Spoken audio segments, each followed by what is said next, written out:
Assalamu alaikum wa rahmatullahi ta'ala wa barakatuh et bienvenue sur ma chaîne YouTube. Donc dans la vidéo précédente, nous avons vu une description de 4 oscillateurs mécaniques. Donc nous avons vu le pendule élastique dans le cas horizontal et dans le cas vertical, le pendule pesant, le pendule simple et le pendule de torsion. Nous avons cité les caractéristiques des mouvements oscillatoires et nous avons vu les régimes d'amortissement, ça veut dire le régime pseudo-périodique et le régime apériodique. Aujourd'hui, nous allons voir une étude de quelques systèmes mécaniques oscillants. Ça veut dire on va voir, ou bien on va commencer par le pendule élastique horizontal. Alors le pendule élastique est constitué d'un ressort de masse négligeable. L'une de ses extrémités est attachée à un support fixe et l'autre extrémité est liée à un corps solide de masse n. Le système est placé sur un plan horizontal. L'étude se fait suivant un axe OX de vecteurs unitaires I et d'origine O confondu avec le centre d'inertie du corps solide lorsqu'il est au repos. Donc, à l'état d'équilibre, les forces exercées sur le solide S sont le poids, ça veut dire le poids du corps solide S, et la réaction du plan. Si on considère que le contact entre le solide S et le plan s'effectue sans frottement, donc R est perpendiculaire avec le plan. La force exercée par le ressort sur le solide S est nulle dans ce cas. D'accord? Alors, lorsqu'on écarte le solide S de sa position d'équilibre, alors le solide S, bien sûr, effectue un mouvement de va-et-vient autour de sa position d'équilibre. D'accord? Donc, les forces exercées sur le solide, dans ce cas, alors on trouve toujours P, R et une troisième force qui est la force exercée par le ressort sur le solide. C'est la force de rappel F. D'accord? Alors, cette force est capable de ramener le solide S à sa position d'équilibre stable lorsqu'on allonge. Lorsque je comprime le ressort, donc le ressort pousse le solide S dans ce sens-là. D'accord? Alors, F tend à ramener le solide S à sa position d'équilibre stable. Soit dans le cas de l'allongement, ça veut dire dans ce cas, ou bien dans le cas de la compression, ça veut dire dans ce cas. D'accord? Alors là, on va faire une étude dynamique d'un solide soumis à l'action d'un ressort. D'accord? Alors on va établir l'équation différentielle du mouvement. Donc on commence par le pendule élastique. Donc, à l'état d'équilibre, les forces exercées sur le solide, alors on trouve le poids et la réaction du plan. La force appliquée par le ressort sur le solide est nulle dans ce cas. Lorsqu'on écarte le solide S de sa position d'équilibre, donc elle effectue un mouvement de va-et-vient ou bien un mouvement oscillatoire autour de sa position d'équilibre. Alors, dans ce cas, les forces qui s'exercent sur le solide S, alors on trouve P, R et une troisième force, c'est la force de rappel. Ça veut dire la force exercée par le ressort sur le solide. Donc, c'est F. Donc, comme nous avons déjà vu en tronc commun, donc la force de rappel, F, est égale à K fois delta L. Donc, K, c'est la raideur et delta L, c'est l'allongement. Alors, delta L est égal à L moins L0. Donc, c'est quoi L et c'est quoi L0? Alors, L, c'est la longueur du ressort lorsqu'il est allongé ou bien lorsqu'il est comprimé. L0, c'est la longueur initiale ou bien la longueur à vide. Ça veut dire lorsque le ressort ni comprimé ni allongé. D'accord? Pour l'expression vectorielle de la force de rappel, donc F est égal à moins K X fois I. Alors K, bien sûr, c'est la raideur et X, c'est L moins L0. Ça veut dire cette abscisse-là. D'accord? Alors, X est égal à L moins L0. Et I, bien sûr, c'est un vecteur unitaire dirigé vers le sens de l'allongement. D'accord? Voilà, c'est l'expression de la force de rappel. Alors, pour établir l'équation différentielle, on doit tout d'abord déterminer le référentiel. Donc, le référentiel, dans ce cas, c'est le référentiel terrestre, bien sûr supposé galiléen. Le bilan des forces, alors on a P, R et F, et on passe à l'application de la deuxième loi de Newton. Donc, application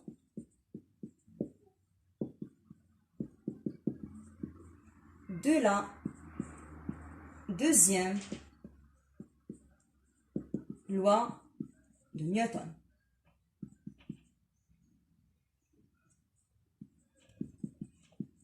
D'accord? Ça veut dire la somme des forces extérieures est égale à M à G. Alors, les forces qui s'exercent sur le solide, dans ce cas, alors on a P, F et R est égal à M à G. D'accord?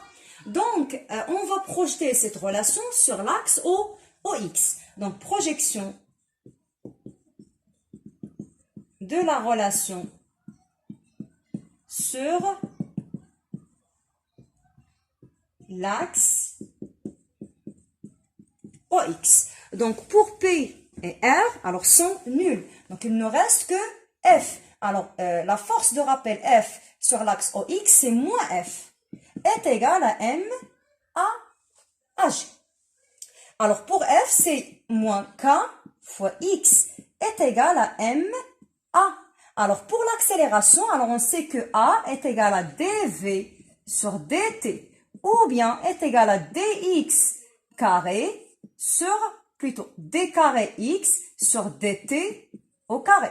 D'accord? Donc, on peut remplacer l'accélération par la deuxième dérivée de x par rapport au temps.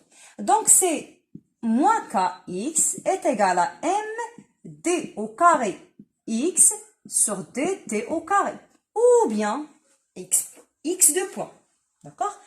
Alors, je divise le tout par m, donc on obtient moins k sur m, x est égal à x de point. Donc, x de point plus k sur m, x est égal à 0. Donc, c'est l'équation différentielle dans le cas où il n'y a pas d'amortissement pour le pendule élastique horizontal. D'accord? Donc, nous avons déjà établi l'équation différentielle. Donc, c'est x de point plus k sur m, x est égal à 0. Donc, d'après l'équation différentielle, on peut conclure directement le type de mouvement. Donc, le mouvement du G, c'est-à-dire le centre d'énergie du corps solide, est un mouvement. Alors, est un, bien sûr, mouvement oscillatoire, sinusoïdal,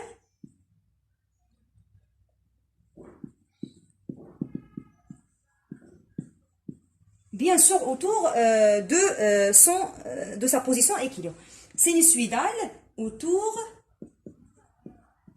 de sa position d'équilibre. Alors, la solution de cette équation différentielle s'écrit sous la forme. Donc, la solution de cette équation différentielle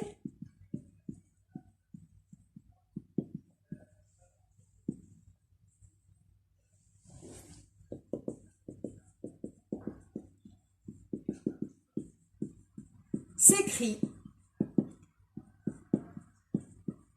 sous la forme,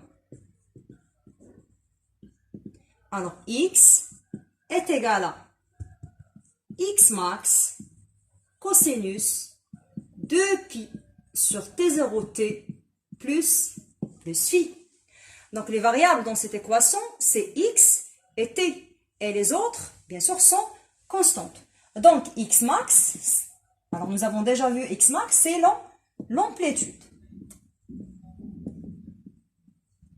D'accord?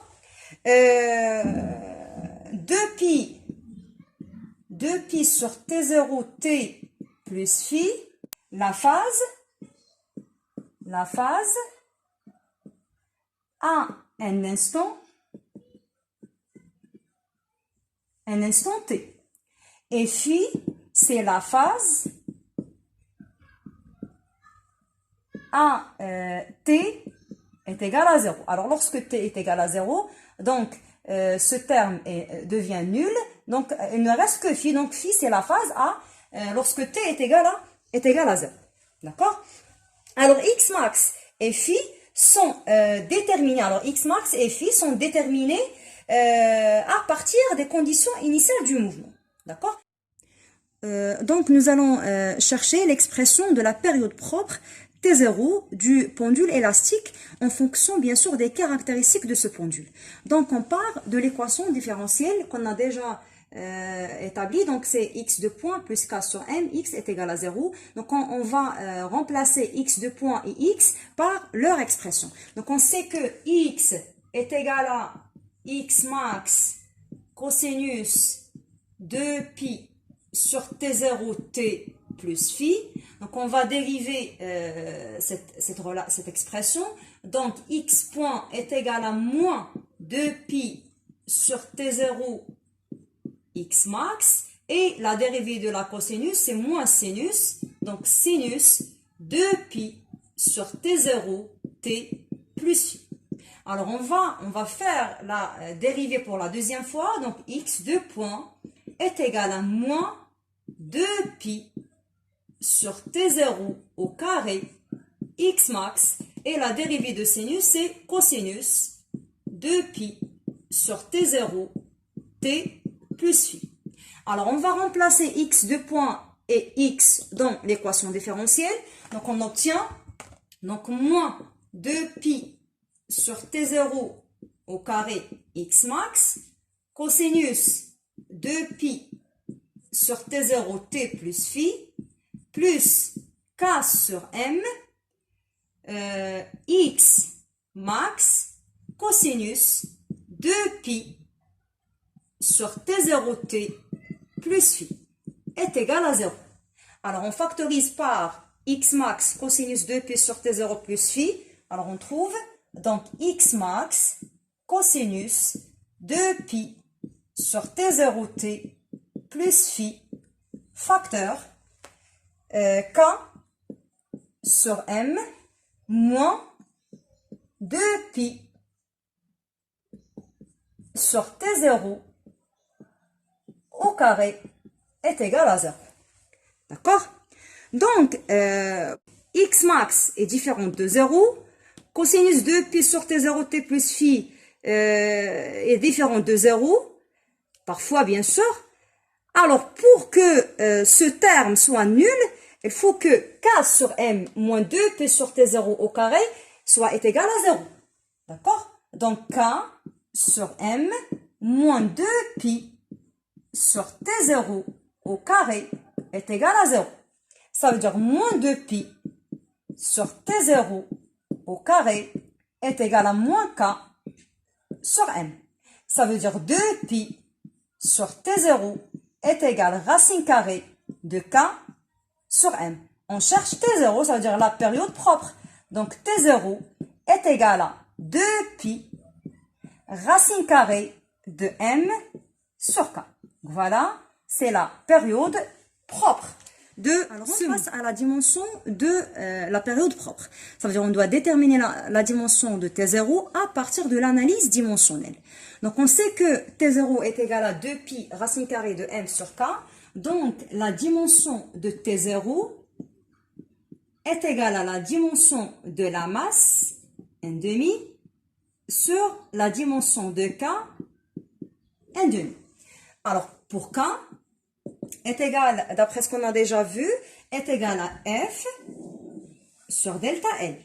D'accord? Ça veut dire que la dimension de K est égale à la dimension de F sur la dimension de L, c'est L, c'est une dimension de base. D'accord? Donc, une force est une masse fois accélération. La force, n'est pas une dimension de base. Donc, je dois l'exprimer en fonction des dimensions de base. D'accord? Donc, K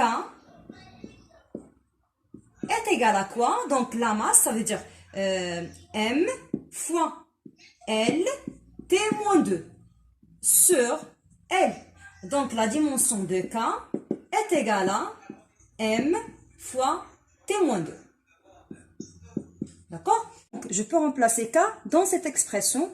Donc, T0, ou bien la dimension de T0 est égale à, M n demi sur la dimension de K. La dimension de K, ça veut dire M T-2. Donc, c'est la dimension de M T-2, le tout n demi. D'accord? Donc, je simplifie par M T1 demi. Donc, la dimension de T0 est égale à 1 sur T-1. Ça veut dire T0 est égal, ou bien la dimension de T0 est égale à T. Alors, on peut dire que T0 est homogène au temps. D'accord? Ça veut dire l'unité de T0, c'est en secondes. C'est bon? Alors, on passe à la représentation graphique. Donc, nous allons représenter X, V et l'accélération A. D'accord? Donc, on va diviser l'axe des abscisses en 4. Ça veut dire T0 sur 4, T0 sur 2, 3 T0 sur 4 et T0. Donc, pour la représentation de X, à T égale 0. Donc, on doit remplacer T par 0. Donc, X devient X max, cosinus de 0, c'est 1. Donc, X est égal à X max. Donc, à T égale 0, X est égal à X max. Donc, voilà, à T égale 0, X est égal à une valeur maximale. Lorsque T égale T0 sur 4, donc je dois remplacer T par T0 sur 4. Donc, X est égal à X max cosinus de P sur T0 fois T0 sur 4. Ça veut dire cosinus P sur 2. Cosinus P sur 2, c'est 0. Donc, X est égal à 0. Voilà, à T égale T0 sur 4, X est égal à 0. À T égale T0 sur 4, X est égal à 0. Dans le cas où T égale T0 sur 2, donc je dois remplacer T par T0 sur 2. Donc, X est égal à X max cosinus de P sur T0 fois T0 sur 2. Ça veut dire cosinus P. Cosinus P, c'est moins 1. Donc, X est égal à moins X max. D'accord? Voilà, à T0 sur 2, X est égal à moins X max. Dans le cas où T est égal à 3 T0 sur 4. Donc, je dois remplacer T par 3 T0 sur 4. Donc, lorsque T est égal à 3 T0 sur 4, X est égal à 0. Le cas où T égale T0. Dans ce cas, X est égal à X max. D'accord? Voilà, c'est la représentation de X. La même chose pour la vitesse et l'accélération. Donc, comme vous remarquez sur le graphe, X varie entre X max et moins X max. La vitesse aussi varie entre une valeur maximale et une valeur minimale. Et l'accélération aussi varie entre 1 max et moins 1 max. D'accord? Alors, observez que dans le cas où X est égal à X max, ça veut dire lorsque le centre d'inertie de G, ça veut dire que lorsque le centre d'inertie du corps solide S atteint une valeur maximale, alors là, il va s'arrêter pour changer son sens. Donc, la vitesse s'annule. De même pour... Alors, voilà, donc lorsque X max... Donc, lorsque X atteint une valeur maximale, la vitesse est nulle. De même, pour X est égal à moins X max. D'accord? Ça veut dire lorsque le centre d'inertie du corps solide S atteint moins X max, ou bien la position moins X max. Alors là, elle doit changer le sens. Ça veut dire que sa vitesse s'annule. C'est bon? Alors, lorsque X est égal à moins X max, alors là, la vitesse est nulle. D'accord? Même chose pour les autres valeurs. Lorsque le centre d'inertie G passe par O, alors là, on a deux cas. Si le centre d'inertie passe par O, dans ce sens-là, ça veut dire vers les valeurs ou bien vers les abscisses positives. Donc, V, dans ce cas, prend une valeur maximale, comme dans le cas de 3 T0 sur 4. D'accord? Alors là, passe de moins x max vers 0. Alors, dans ce cas, la vitesse prend une valeur maximale. Dans le cas où le centre d'inertie G passe par O dans ce sens-là, ça veut dire dans le sens des abscisses négatifs. Alors, dans ce cas, la valeur de la vitesse prend une valeur minimale, comme dans le cas de T0 sur 4. D'accord? Ça veut dire passe de x max vers 0. Alors là, la vitesse prend une valeur minimale.